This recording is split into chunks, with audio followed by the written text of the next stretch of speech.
কি হয়েছে? আমি তো কিছুই বুঝলাম না। আরে এটা আমার মায়ের দোল না, আমার মায়ের অনেক পছন্দের জায়গা এটা, সেখানে প্রতিদিন একবার করে হলে এসে বসতো। মা মারা যাওয়ার পর থেকে আব্বা কাউকে এখানে বসতে দেয় না। ভাগ্য ভালো তোরে দেখে নাই, দেখলে তোরই গুলি করে দিত। বেঁচে গেছে আব্বা তোরে দেখে নাই। তোর বাবা তোর মাকে অনেক ভালোবাসত।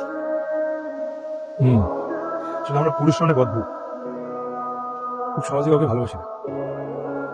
যদি সত্যি সত্যি কাউকে একবার ভালোবেসে ফেলি আর মায়া জড়ায় যায়, তখন সে আমাদেরকে ছেড়ে চলে গেল, আমরা ওই জায়গাতেই থেকে যাই। কারণ পুরুষটা ছেড়ে দিতে পারে, কিন্তু মন থেকে মুছে ফেলতে পারে না। ফালাক মেয়েটাকে কেমন লাগে তো?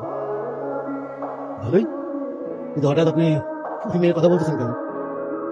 না মানে আমাদের পরিবারের সঙ্গে ভালোই মানাবে না, আর নাহিদ তো মনে হয় ওকে মনে মনে খুব পছন্দ করে। আপনি যদি পছন্দ হয়ে থাকেন ওদের সাথে কথা বলেন। আচ্ছা, ঠিক আছে। আমরা আজকে এখানে চলে যেতে যাচ্ছি। কিসের জন্য? ইউনিভার্সিটি ক্লাস শুরু হতে তো এখনো দেরি আছে। দাদি, ক্লাস ছাড়াও তো আরো কিছু কাজ ছিল। ও আচ্ছা, ঠিক আছে। আর ভাই এদিকে আসো তো। মানে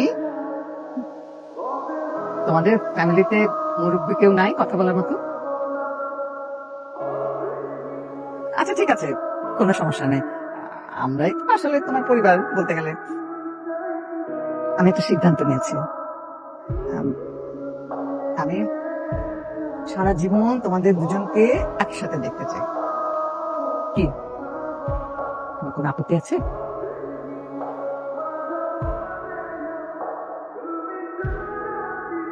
আলহামদুলিল্লাহ, বুঝেছি।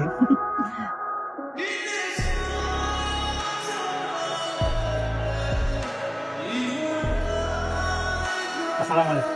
ওয়ালাইকুম আসসালাম। কি হয়েছে? মাথা কেমন আছে? স্যার, ওনারা আপনার নামে একটা কমপ্লেন আসছে। কিসের কমপ্লেন? এই যে আপনার ছেলে আমার মেয়েকে বিয়ে বাড়ি থেকে জোর করে উঠে নিয়ে আসছে। কি রে জিনিস ওনাকে? ওনার মেয়েকে কি তুই চলে আসছো? এই মেয়ে কোথায়? এমন একটা ভাব করতেছেন যেন কিছুই হয় নাই, কিছুই জানে না। একদিকে আমার মেয়েটাকে নিয়ে এসে ঘরে আটকে রেখে দিচ্ছে। আমি কার কথা বলতেছি? আরে আমার মেয়ের কথা বলতেছি। ফালাক, আমি তার বাবা। সবার সামনে তুই বল, তোকে জোর করে বিয়ে বাড়ি থেকে তুলে নিয়ে আসা হয়েছে, বল। আমাকে এখানে তুলে নিয়ে আসো। তুমি আমাকে শো করে বিয়ে দিচ্ছিল, তাই আমি নিজের ইচ্ছে নাহিদের সাথে চলে আসছি। তাহলে তো হয়ে গেল। এটা আপনাদের পারিবারিক সমস্যা, এটা পারিবারিক ভাবে সমাধান করতে হবে। সরি স্যার, আপনাকে ডিস্টার্ব করার জন্য। আমি যাচ্ছি স্যার। আসসালামু আলাইকুম। তুই আমার মেয়ে হয়ে সবার সামনে আমাকে এইভাবে অপমান করলি। ঠিক আছে, আজ থেকে আমি তোর বাবা, আর তুই আমার মেয়ে। এই যুগে কেউ ছেলে মেয়ের আমাকে এরকম করে বিয়ে দেয়? মা শোনেন, যে মেয়ে তার বাবা মা বেঁচে থাকতে সে বলে যে আমি এতিম, আমার ছেলের সাথে ওই মেয়ে বিয়ে হবে। শোন, আচ্ছা মেয়ে কোথায় বলেছে? হ্যাঁ? আরে ওরা ছোট হয়ে আমাদেরকে যে সম্মান দেখিয়েছে, ওরা বড় হয়েও সেটা করিস না, বুঝলি? ওরা তো পালাই গিয়ে বিয়ে করতে পারতো, কিন্তু বাপ মায়ের কথা চিন্তা করে ওরা সেটা করে না। আমি তোদের কোনো কথা মানবো না। আমি সিদ্ধান্ত নিয়েছি, ওদের বিয়ে ইনশাল্লাহ আমি দেবই। প্লিজ দাঁড়া, সারা জীবন আমাকে ধমকি দিয়ে থামাই দিচ্ছেন, আমি থেমে গেছি যে কোনো বিষয়। কিন্তু আজকে চুপ করে থাকলে আমি বুঝতে পারতেছি অনেক বড় একটা সুযোগ হাতছাড়া হয়ে যাবে। প্লিজ একটু বোঝার চেষ্টা করুন। তাকে দেখেন, ছেলের ফ্যামিলি কিন্তু খারাপ না, হাই স্ট্যাটাস। হ্যাঁ, আমি শিওর আমাদের মেয়ের সাথে যদি ছেলের সম্পর্ক না থাকতো, ওরা ভালো না বসতো, কোনোদিন এই বাড়ি থেকে আমাদের বাড়িতে প্রস্তাব নিয়ে যাইতো না। এটা আমি শিওর। ভাইজান, আপনি মাথাটা ঠান্ডা করেন। ওরা দুজনরা অনেক ভালোবাসে। নাহিদের ভালো থাকাই তো আমাদের কাছে অনেক বড় কথা, তাই না? মনে হয় আমাদের মেয়ে বাড়িতে ভালোই থাকবো। আপনি একটু মেনে নেন please. Please try to understand me please. এই সাহেব, এদিকে আসেন প্লিজ। প্লিজ একটু মাথা ঠান্ডা প্লিজ। শুনেন ভাই, আমার ছেলে আপনার মেয়েকে পছন্দ করে, আপনার মেয়েও আমার ছেলেকে পছন্দ করে। যেহেতু আমার মা সিদ্ধান্ত নিয়ে ফেলছে ওদের বিয়ে দেবে, ওটা আমার সিদ্ধান্ত। আগামী শুক্রবার ওদের আমি বিয়ে দেবো। এখন আপনি যদি আসেন তাহলে আমি অনেক খুশি হব। আসবো মানে কি? আসবো মানে কি? আসেই তো দল বল দিয়ে আসবে। চালা, এই এলাকায় যত ভালো হোটেল আছে সব বুক কর। আরে হোটেল লাগবে না, আমার ঘরের কি অভাব আছে নাকি? আমার পারাবার কাজ করতেছি। তোকে একটা কথা বলি না বলি তোমাদের সবসময় আমি খুশি করে আমাকে আদর্শ কথা বলতো না ওটা না ফানছিল না আমি সত্যি সত্যি তোকে ভালোবাসে কথাগুলো বলতাম আরে মেয়েগুলোর সাথে কথা বলতাম তো তোকে জেলাস করার জন্য তোর উপরে রাগ কম হতো কিছুই বুঝতে না তুই এমনি তোকে ছাগল বলি আমি ছাগলও তো বুঝতে না তোকে আমি কতটা ভালোবাসি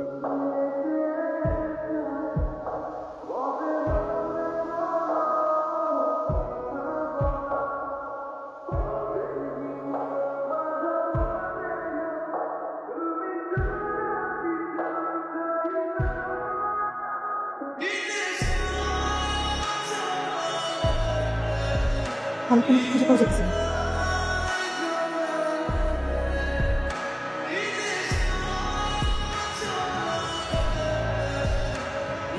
সবসময় যিনি আমাদের পাশে ছিলেন, আজ তার জন্মদিন উপলক্ষে আমরা ছোট্ট একটা আয়োজন করেছি। উনি চলে আসছেন। এগুলা কি দরকার ছিল? Thank you. স্যার, আপনার অবদানের কারণে প্রতি বছর অনেক ক্যান্সার রোগী সুস্থ হয়ে বাড়ি ফিরছে। আপনার কাছে আমরা চিরকৃতজ্ঞ। আজ আপনার জন্মদিন উপলক্ষে আমরা সবাই ছোট্ট একটা কেক কাটার আয়োজন করেছি। আপনি যদি আমাদের সাথে কেক কাটেন, আমরা অনেক খুশি হব। আমি অবশ্যই একটু কাটবো, তবে আপনারা সবাই মিলে আমার জন্য এই আয়োজনটা না করলেই পারতেন। আসেন সবাই, আসেন, আমরা সবাই একসাথে কেক কাটি। আসেন।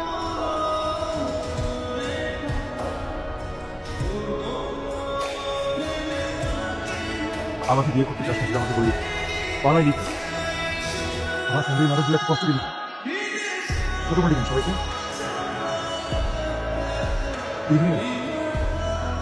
আপু একদম ন্যাচারাল মেকআপ করবেন। আপনি কান্না করতেছেন কেন বলেন? আমার মা খুবই অসুস্থ, হসপিটালে ভর্তি। প্রতি সপ্তাহে 1 করে ব্লাড দিতে হয় তাকে। গেল সপ্তাহে কোথাও ব্লাড ম্যানেজ করতে পারিনি, আর দেওয়া হয়নি। আজকে যে কোনো ভাবে ব্লাড দিতে হবে, কিন্তু কোথাও নেগেটিভ ব্লাড পাচ্ছি।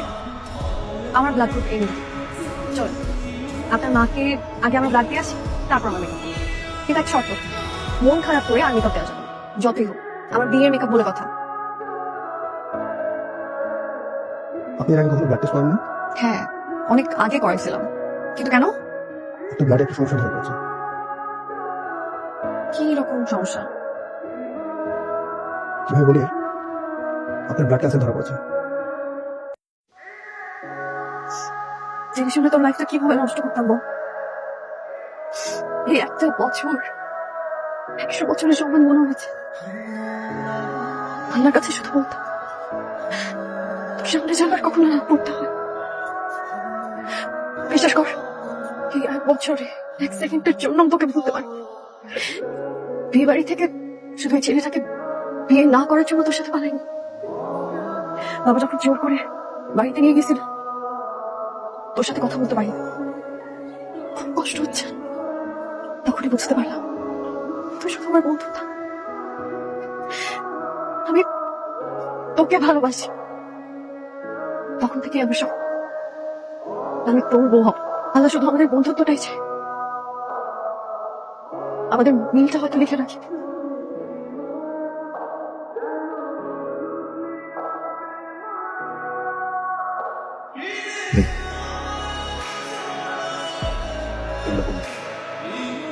আপনাকে করিস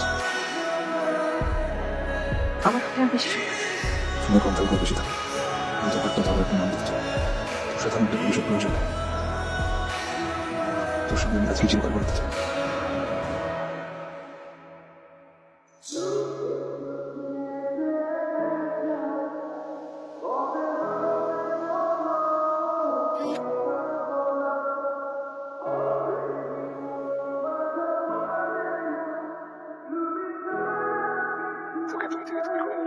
ভালোবাসি তোমাকে, খুব ইচ্ছে করছে তোমার সাথে অনেকটা সময় পার করতে। ইচ্ছে করছে তোমার সাথে অনেক দিন বাঁচি, যতক্ষণ ইচ্ছে তোমাকে জড়িয়ে ধরে থাকতে। যতক্ষণ ইচ্ছা তুমি জড়িয়ে ধরে ততক্ষণ